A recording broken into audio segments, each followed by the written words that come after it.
ආයිබෝවන් ඔයාලට සුබ දවසක්. ඔන්න ඉතින් කවුරුත් පුදුම හිතෙන විදිහේ කෑමක් තමයි අද මම වීඩියෝ එකෙන් කරන්න යන්නේ. ඇත්තටම නූඩ්ල්ස් පැස්ටා අපි කඩෙන් තමයි ගෙනල්ලා තම්බලා එළවලු දාලා හදාගන්නේ. නමුත් මම මේ වගේ දෙයක් ඉතාමත්ම ලේසියෙන් උතුරන වතුරට දාලා හදාගන්න විදිහ කියලා දෙනවා.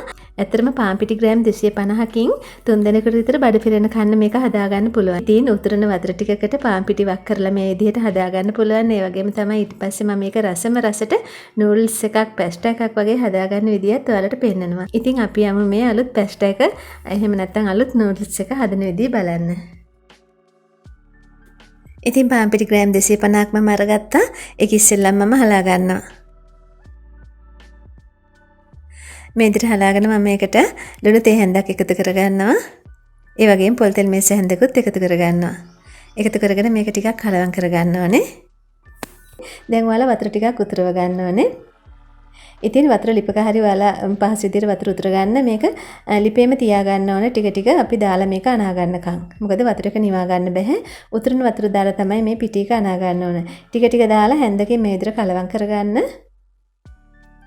ඉතින් මේ වතුර ටික දාලා අපහු නිකන් තියන්න එපා. වතුර එක නෙවෙයි ලිපේම තියා ගන්න. රස්නේ පිටින්ම අපිට උතුරනකොටම තමයි ඉවර වෙනකම මේක දාලා හදා ගන්න ඕනේ. ඊට පස්සේ මේ විදිහට දාලා හැන්දකින් ඔයාලා මේ පදම බලලා මේ විදිහට අනා ගන්න.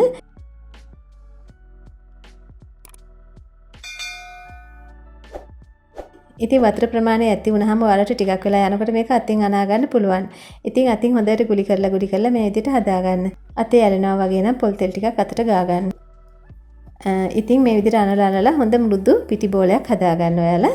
ඉතින් මේක හයි වෙන්න බෑ. උතුරන වතුර දාන්න කිව්වේ ඒකයි මම.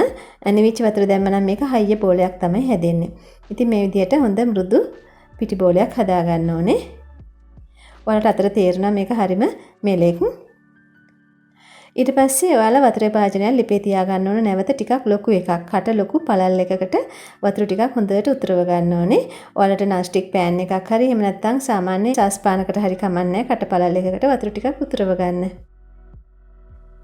මේ තියෙන්නේ ඉදියාප පියල්ලෑව. ඉතින් මේ වගේම තව පියල්ලෑවක් හම්බ වෙනවා ඔයාලට. සමහරට ඔයාලගේ ගෙවල් වල ඇති මේ විදිහට ටිකක් ලොකු හිල් තියෙන එකක්. මේක මණිපිට්ටු හදන්න ඒ වගේම මුරුක්කු හදන්න එහෙම ඕන වෙන එකක්. ඉතින් මේ වගේ එකක් තියෙනවා නම් ඒක අරගන්න ඕනේ. මොකද ඉන්දියාප්ප පියල්ලෑවෙන් මේක හදන්න බෑ. නැත්තම් ඔයාලා තහඩුවක් අරගෙන ඉන්දියාප්ප හදන එක තියලා ඒ ප්‍රමාණයට කපා ගන්න.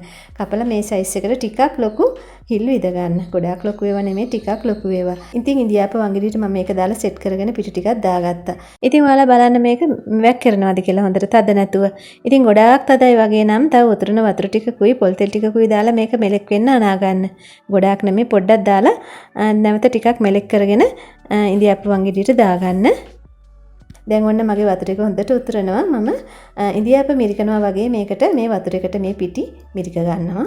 මේ විදිහට වක් කර ගන්නවා. ඉතින් ඔයාලා ඉන්දියාප්ප වංගෙඩියට දාගත්ත ප්‍රමාණය ඉවරනකම මේකට වක් කරගන්න. ඊට පස්සේ ආයි දාන්න ඕන නැහැ. ඒක හොඳට තඹ ගන්න ඕනේ. විනාඩි 5ක් විතර ලිපේ තියලා උතුරන වතුරෙන්. ඉතින් මේක දාලා ටිකක් හැන්දෙන් එහාට මෙහාට කරන්න. එතකොට ඇලෙන ගතිය නිකම්ම ලිහිල් වෙලා යනවා. හොඳට මේක රැල් තැම්බෙනවා. ඉතින් විනාඩි 4-5ක් යනකොට ඔයාලට තේරෙනවා මේක තැම්බෙන සුවඳ එනවා. නූඩ්ල්ස් ඒ වගේම පැස්ටා හදන සුවඳ එනවා, තම්බන සුවඳ එනවා. ඒ වගේම තමයි ඒක රැල්ලක් අරගෙන අතින් පොඩ්ඩක් පොඩි කරනකොට තැම්බිච්ච ගතිය හොඳට තේරෙනවා. ඕනනම් කාලා බලන්නත් පුළුවන්. ඔයාලට පැස්ටා එකක් තම්බපුවාම නිකන් කනකොට එන රස එනවා. ඉතින් දැන් හරි මම මේක ලිපෙන් අයින් කරගන්නවා. ඉතින් ඔයාලා ඇල් වතුර එකකුත් ළඟින් තියා ගන්න ඕනේ. මේක හදන්න කලින්ම ළඟින් තියාගන්න ඇල් වතුර එකක්. ඇල් වතුර භාජනයක්. ඒකට තමයි මේක ලිපෙන් අයින් කරපු ගමන් දාන්න ඕනේ. මොකද නැත්තම් ඇලෙනවා. ඉතින් මම ඇල් වතුර එකට දාගත්ත ඔක්කොම ටික අයින් කරලා. ඊට පස්සේ ඔයාලට මේකේ වතුර ගතිය මදි වගේ නම් එහෙම නැත්තම් මේක පිටි දිය වෙලා වගේ වැඩි වගේ නම් මේ වතුර ටික අයින් කරලා වෙන වතුර ටිකක් ගන්නත් පුළුවන්. කොහොම හරි මේ පිටි ටික දා ගන්න ඕන උතුරන වතුරටම තමයි. ඉතින් මම මේ වගේ නැවත ටිකක් දාගත්තා. ඉතින් මේ විදිහට දාලා තැම්බෙනකොට අර විදිහටම ඇල් වතුර එකට දා ගන්න ඕනේ. ඊට පස්සේ ඇල් වතුර එකට දාගෙන මම මේකත් ටිකක් වෙලා තියලා මේ විදිහට පෙරණ එකකට දා ගන්නවා. ඉතින් දෙතුන් සැරයක් හදනකොට වතුර ටික හිඳිලා උකු ගතියට ආවා. මම ඒක අයින් කරලා නැවත අලුත් වතුර ටිකක් දාගෙන ඉතුරු ටිකත් හදාගත්තා.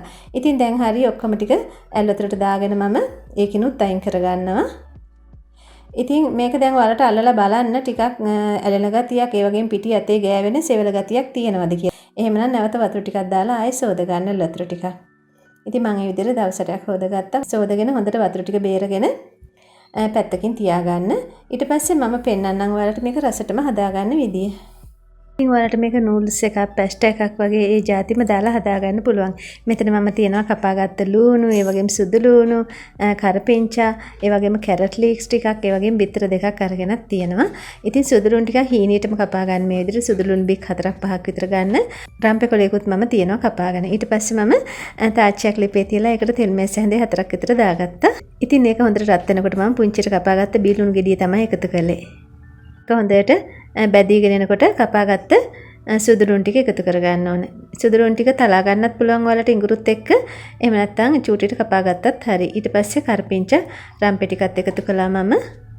දැන් මේක හොඳට සුවඳට ප්‍රමාණයට බැද ගන්න ඕනේ. ඊට පස්සේ මම බිත්තර දෙකක් මේකට එකතු කරගත්තා.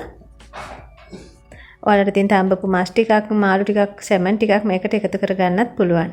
බිත්තර දාපුවම බිත්තරේ හොඳට කර වෙනකන් ඉන්න ඕනේ. බෙදෙනකන් හොඳට බාගෙට දාන්න එපා මුකුත්. එතකොට තමයි බිත්තර වල තියෙන අප්‍රසන්න සුවඳ එන්නේ. ඉතින් බිත්තරේ හොඳට බෙදෙනකොට තමයි මම කැරට් ටික එකතු කරගත්තේ. ඉතින් මම කැරට් ටික ලොකුවට කපාගත්තේ. වලට ග්‍රේට් කරලා ගන්නත් පුළුවන් කැරට් පුංචියට. කැරට් ටික දාලා හොඳට මේක ටිකක් වෙලා බෙද ගන්න ඕනේ. ඉතින් විනාඩි 3-4ක් මේ විදිහට කලවම් කර කර බෙද ගන්න ඕනේ ටිකක් ලොකුවට කපාගත්තොත්. ඊට පස්සේ ලුණු එකතු කරගන්නවා මම. ඒ වගේම කෑලි මිරිස් තමයි මම දාගන්නේ. කෑලි මිරිස් තේ හැඳි දෙකක් විතර දාගත්තා. ඔයාලට මේකට රතු මිරිස් කුඩු ටිකක් දාගන්නත් පුළුවන්. ඒ වගේම ගම් මිරිස් උනත් දාගන්න පුළුවන්. ඊට පස්සේ නැවත හොඳට හැඳි ගන්න ඕනේ, මික්ස් කරන්න ඕනේ. කැරට් ටික හොඳට කලවම් කරලා ටිකක් බැදෙනකොට මම ලීස් ටිකත් එකතු කරගත්තා. ඊට පස්සේ ඒකත් හොඳට මික්ස් කරලා හදාගත්ත නූඩ්ල්ස් ටික එකතු කරලා හොඳට මේක කලවම් කරගන්න. ඔයාලට මේකට දාගන්න පුළුවන් ඕනනම් ෆ්‍රෙෂ් මිල්ක් ටිකක්. ඒ වගේම පොල් කිරි තියෙනවනම් උපු මිටි පොල් කිරි ටිකකුත් දාගන්න පුළුවන්. එහෙම නැත්නම් යෝගට් එකකින් භාගයක් විතර දාගන්න පුළුවන්. ඒ වගේම තමයි සෝයා සෝස් ටිකක් දාගන්න පුළුවන්. මම මේ ගොඩාක් රස කරගන්න දේවල් ටිකක් තමයි කිව්වේ. ඒවා දානවනම් මේ වෙලාවට එකතු කරගන්න. ඉතින් ලුණු බලන්න දැන් ලුණු බලලා ලුණු ටිකක් මදි නම් එකතු කරගන්න මේ වෙලාවේ. හොඳට මේක දැන් කලවම් කරලා මම ලිපෙන් අයින් කරගත්තා. දැන් ඉතින් ඔන්න පැස්ටා, නූඩ්ල්ස්, මැකරෝනි පැකට් කඩෙන් ගේන්න ඕනෙත් නැහැ. ඒවා අපිට පාන් පිටි ටිකක් තියෙනවා නම් මේ විදිහට හදාගන්න පුළුවන්. ඉතින් ගොඩාක් රසයි. අපේ ගෙදර කට්ටිය නම් කෑවා ගොඩාක් රසයි කීකී.